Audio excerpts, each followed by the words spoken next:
मिलारेपा अपनी व्यथा सुनाए जा रहा है। कहता है कि मैंने तो आपसे पहले दिन से ही कपट किया है, अब मैं माफी भी किस मुंह से मांगूं। इतना कहकर मिलारेपा चुप हो गया। आश्रम का वातावरण पूर्ण शांत, नितांत शांत, मानो पशु पक्षी भी मिलारेपा की व्यथा को सुन रहे हों। कुछ देर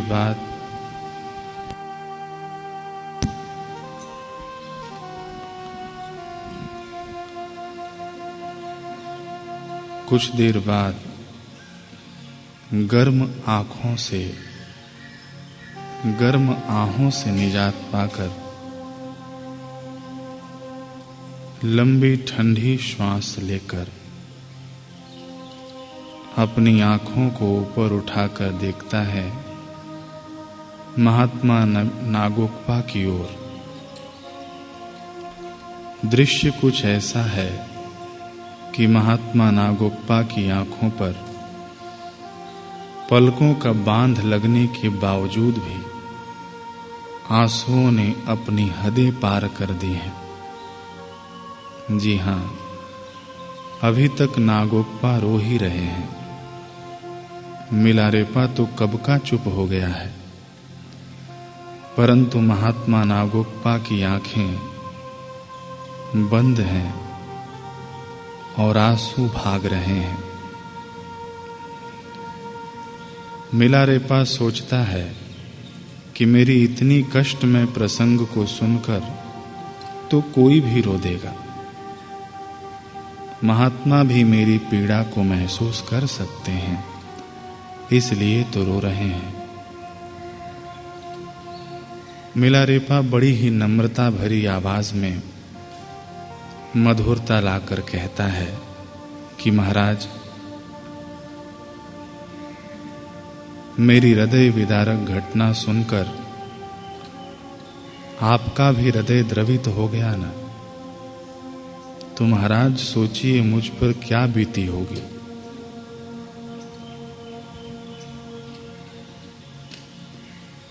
महात्मा नागोकपा कुछ पलों के लिए शांत ही ध्यानस्थ खड़े रहे,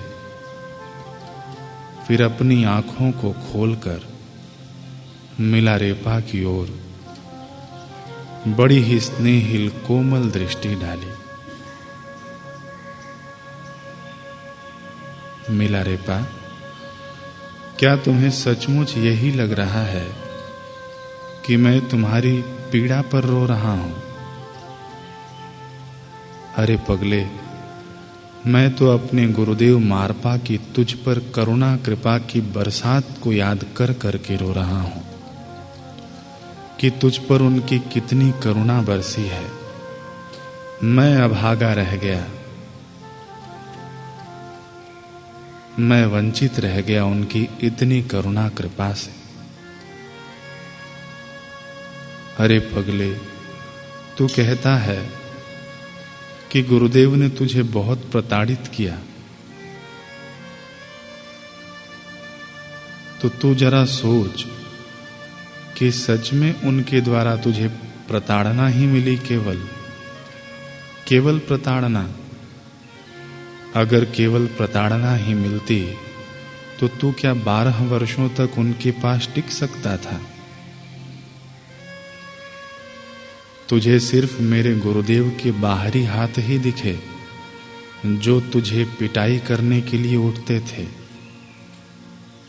वो अंदरूनी हाथों को तू क्यों नहीं देख पाया जो तुझे संभाल कर रखा? मिलारेपा, तू क्या सोच रहा है कि तू अपनी तड़प के कारण उनके चरणों में टिका रहा इतने वर्षों तक? अरे नादान, तेरी जितनी तड़प, जितनी तीव्रता थी आत्मज्ञान की प्राप्ति के लिए, उससे दुगनी गति से गुरुदेव की तीव्रता से तुझ पर कृपा बरसी थी। गुरुदेव सदैव सवाए होते हैं। शिष्य की जितनी तड़प और तीव्रता होती है, उससे दुगनी मात्रा में गुरुदेव की गति होती है। परंतु तू कृपा की तीव्रता से अनभिज्ञ ही रहा, अनजाना ही रहा। मिलारेपा, तू मुझे बस इतना बता दे कि मेरे गुरुदेव ने तेरी पिटाई की तो उनको क्या मिला होगा। तुझे इतने अपशब्द बोला उन्होंने तो उस बादशाह को क्या मिला होगा। मिलारेपा, तू कम से कम इतना तो मानता है ना कि मेरे गुरुदेव साधारण संसारी तो नहीं है, जगे हुए महापुरुष हैं, और तभी तो तू उनकी शरण में गया था। पगले, जिनके संपर्क में आने पर, जिनके दर्शन करने पर, जिनके दो वचन सुनने पर काम, क्रोध, लोभ, मोह आदि जीव के परम शत्रु भय पाकर जीव को अपने पाश से मुक्त कर देते हैं, ऐसे गुरुदेव को तुझ पर क्रोध के अभिनय करने का कष्ट उठाना पड़ा। 12 वर्षों तक क्या तुझे इसमें उनकी करुणा नजर नहीं आई? मिलारेपा, तेरा हृदय कितना पत्थर है रे। मेरे गुरुदेव तेरे लिए इतने वर्षों तक अपनी ब्राह्मी मस्ती को त्याग कर तेरे हर कार्यों पर नजर लगाए रखे ताकि तू जग सके। क्या तुझे इसमें उनकी करुणा नजर नहीं आई? ब्रह्मज्ञानी महापुरुषों का देवी देवता, यक्ष, गंधर्व, किन्नर आदि ध्यान करके सदैव पुष्टि और शांति अर्जित करते हैं। ऐसे करुणावान गुरुदेव 12 वर्षों तक अपनी ध्यान समाधि त्याग कर तुझ पर ध्यान लगाए रखे। इसलिए मैं रो रहा हूं कि मेरे गुरुदेव को कितना कष्ट उठाना पड़ा तुझे जगाने के लिए। कठपुतली सा वो सारे जगत को नचाता है, पर भक्तों के इशारे पर डोलता नजर आता है। हाथों में है यूं तो उसके सारे जगत की डोर, पर प्रेम के कच्चे धागे में खुद बंधता चला जाता है। मिलारेपा, तू कहता है कि मेरे गुरुदेव तुझे गुरु घर का प्रसाद पाने के लिए मना कर दिए और भिक्षा के लिए कह दिया। तो नादान, सुन, तू ही तो बता, जो मेरे गुरुदेव कई गरीबों को भंडारे कराते हैं, क्षुधार्थियों की क्षुधा शांत करते हैं, जो दरिद्र नारायणों की सेवा में सदैव तत्पर रहते हैं, फिर उन्होंने तुझे भिक्षा लेने क्यों भेज दिया?